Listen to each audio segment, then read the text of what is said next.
আলভারেজের এই সাইনটা যদি ড্যাকো এবং লাপোর্তা পারফেক্টলি সাকসেসফুলি ডান করতে পারে, আমার বার্সার প্রতি যে রাগ অভিমান ক্ষোভ আছে মেসি চলে যাওয়ার পর থেকে, আমি সেটা ভুলে যাব। হ্যাঁ, আমি স্টিল বার্সেলোনার ফ্যান, আমি এখনো বার্সেলোনার প্রত্যেকটা ম্যাচ দেখি, আমি বার্সেলোনাকে নিয়ে ভিডিও বানাই, কথা বলি। বাট মেসি চলে যাওয়ার পর থেকে বার্সার প্রতি আমার যে একটা অভিমান জমেছিল, আমি সেটা একেবারেই ভুলে যাব। আমি বার্সাকে ক্ষমা করে দিব। এখন অনেকেই বলতে পারেন যে ভাই, মেসি চলে যাবে, চলে গেছে, এটার সাথে বার্সার সাথে কি রিলেট? দেখুন, বার্সেলোনা তাদের ইতিহাসের একমাত্র সেরা ফুটবলারকে একটা ফেয়ারওয়েল দিতে পারে নাই, একটা সুন্দরভাবে বিদায় দিতে পারে নাই। এবং তার সাথে যে নাটক করা হয়েছে এবং তাকে যে নাটক ড্রামার ভিতর দিয়ে দল থেকে বাদ দেওয়া হয়েছে, আমরা সেটা কিন্তু ভুলি নাই। আমি জানি আপনারা বলবেন যে ভাই, আপনি ইন্টারন্যাশনালের সাথে কেন ক্লাব ফুটবল মিলাচ্ছেন? ক্লাব ফুটবল থেকে অনেক ফুটবলার চলে যেতেই পারে, বাট মেসির চলে যাওয়াটা একেবারেই স্বাভাবিক ছিল না। ভাই দেখুন, আমি মেসির আগ থেকে বার্সেলোনাকে চিনতাম না, আমি মেসির জন্যই এই বার্সেলোনাকে চিনেছি এবং মেসির জন্যই বার্সেলোনাকে সাপোর্ট করা শুরু করেছি। হ্যাঁ, এখনও করছি, বাট তার ওইভাবে চলে যাওয়াটা আমি এখনো মানতে পারছি না। আমি এখনো বার্সেলোনাকে ঠিক ওইভাবে ক্ষমা করতে পারছি না, কেন তারা একটা সুন্দরভাবে মেসিকে বিদায় দিতে পারলো না। দেখুন, মেসির জন্য অনেক বার্সা ফ্যান এই লাস্ট কয়েকটা সিজন, লাস্ট 5টা বছর বার্সেলোনা খেলার প্রতি তাদের ওই আগ্রহটা হারিয়ে ফেলেছে। বাট মেসির বিদায়টা যদি সুন্দরভাবে হতো, তাহলে ওই ফ্যানগুলা মনে কষ্ট নিয়ে বার্সা থেকে মুখ ফিরিয়ে নিত না। হ্যাঁ, তারা এখনও বার্সার খোঁজখবর রাখছে, হয়তো এল ক্লাসিকো, চ্যাম্পিয়ন লিগের ম্যাচগুলো তারা দেখে, বাট মেসি থাকাকালীন তারা বার্সেলোনাকে যেভাবে দেখতো, তারা কিন্তু এখন ওইভাবে দেখছে না। কারণ তারা তাদের প্লেয়ারকে সম্মানজনকভাবে বার্সা থেকে বিদায় নিতে দেখে নাই। সো এই একটা সাইন, আলভারেজের এই একটা সাইন কিন্তু সব কিছু আবার বদলে দিতে পারে। আবার ওই ফ্যানরা কিন্তু বার্সা মুখী হতে পারে। আপনি এটাকে মানতে পারেন, না মানতে পারেন, সেটা আপনার ব্যক্তিগত ব্যাপার, বাট এটাই সত্য।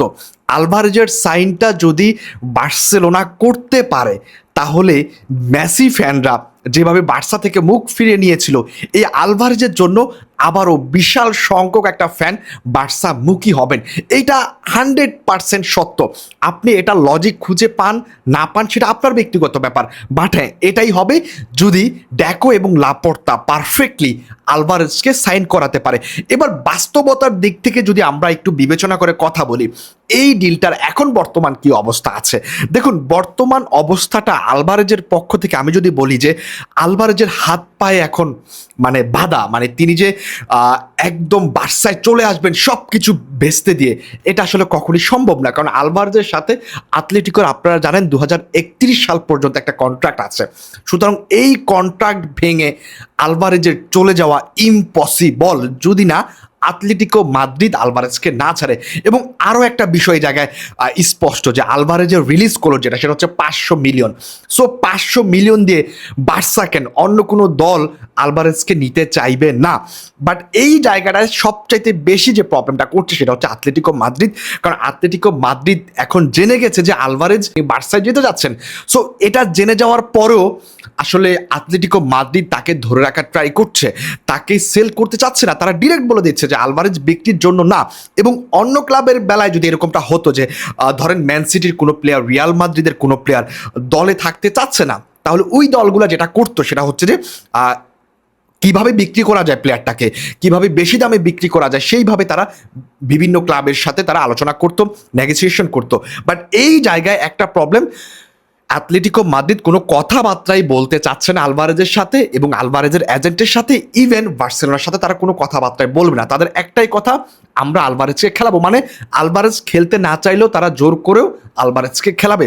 এখন একটা মাত্র পথ ওয়ে আছে, সেটা হচ্ছে আলভারেজকে ট্রেনিং ক্যাম্পে যোগ দেওয়া যাবে না, আলভারেজের ম্যাচ কয়েকটা খেলা যাবে না। মানে আলভারেজের এটা ডিরেক্টলি বুঝাইতে হবে যে আমি এই ক্লাবে খেলতে চাই না, তোমরা জরিমানা করো, তোমরা হচ্ছে ফাইন করো, যা করো, আমি আতলেটিকো তো খেলতে চাই না। একটা পর্যায়ে যখন আসলে আতলেটিকোর ফ্যানরা, বোর্ডরা, টিমমেটরা, কোচরা যখন সবাই আসলে আলভারেজের বিপক্ষে চলে যাবে, তখন ক্লাব বাধ্য হবে যে না, তাহলে এই প্লেয়ারটাকে শুধু শুধু ধরে রেখে আমাদের লাভ নাই, বরং আমাদের লস হবে।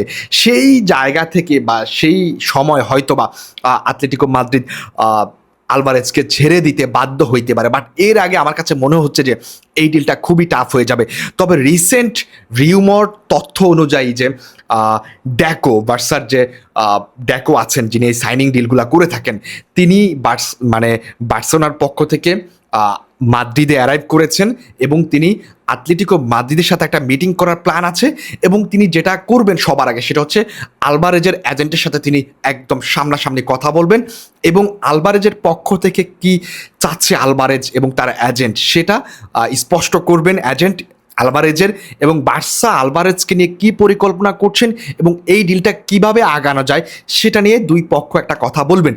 এরপর আতলেটিকো মাদ্রিদের কাছে বার্সেলোনা একটা অফার করবেন, যেটা শোনা যাচ্ছে সেটা হচ্ছে 130 মিলিয়নের একটা অফার করবেন। যে অফারটা বার্সেলোনা অলরেডি করেছেন 100 মিলিয়নের, সেটা থেকে বাড়িয়ে আরও 30 মিলিয়ন অ্যাড করা হবে, মানে 130 মিলিয়নের একটা প্রস্তাব আতলেটিকোর কাছে রাখা হবে বার্সার পক্ষ থেকে। এরপরেও যদি বার্সা আসলে এই প্রস্তাবটাকেও যদি প্রত্যাখ্যান করে তাহলে আসলে আলভারেজকে অন্য পথে হাঁটতে হবে। আমি যেটা প্রথমে বলছি যে ট্রেনিং সেশনে অ্যাটেন্ড করা যাবে না, ম্যাচে অ্যাটেন্ড করা যাবে না, আলভারেজকে হচ্ছে ফাইন দিতে হবে, আলভারেজকে হচ্ছে জরিমানা দিতে হবে। বাট এরপরেও যদি আলভারেজ না এগুলো যদি করতে থাকেন এবং ট্রেনিং ক্যাম্পে বা ম্যাচগুলোতে যদি না অ্যাটেন্ড করেন তাহলে কিন্তু আতলেটিকো মাদ্রিদ পরবর্তীতে সিরিয়াসলি যেটা করতে চাইবেন সেটা হচ্ছে না ফ্যান, আতলেটিকো মাদ্রিদের প্লেয়ার, টিম মেটরা যারা আছেন, কোচ স্টাফরা যারা আছেন সবাই কিন্তু আলভারেজের বিপক্ষে চলে যাবেন।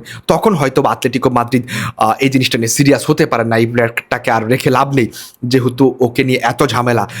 আমার কাছে এটা আসলে অবাস্তব হইলেও আমার কাছে মনে হয় যে এরকমটা হইতে পারে। বাট আমি অ্যাজ এ বার্সা ফ্যান হিসেবে আমি চাই আলভারেজ বার্সায় আসুক, সেটা যেভাবেই হোক, সেটা যে কোনো বিনিময় হোক, আলভারেজ বার্সায় আসুক।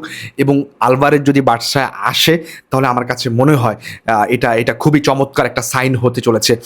লাস্ট কয়েকটা সিজনের বিগ সাইনিং যদি আপনি ধরেন তাহলে সেটা হবে আলভারেজ টু বার্সার সাইনটা। বাট এটা এখনও আমরা শিওর হতে পারছি না যে এই ডিলটা আসলে হবে কি না। বাট এটা আগস্টের 10 তারিখ পর্যন্ত আমরা অপেক্ষা করতে হবে এবং 10 তারিখের ভিতরে আমরা আসলে একটা ফাইনাল ডিসিশন আলভারেজ কিংবা আতলেটিকো কিংবা বার্সার পক্ষ থেকে জেনে যাব। সেই পর্যন্ত সবাই সাথে থাকুন। সবাইকে অসংখ্য ধন্যবাদ। আল্লাহ হাফেজ। আসসালামু আলাইকুম।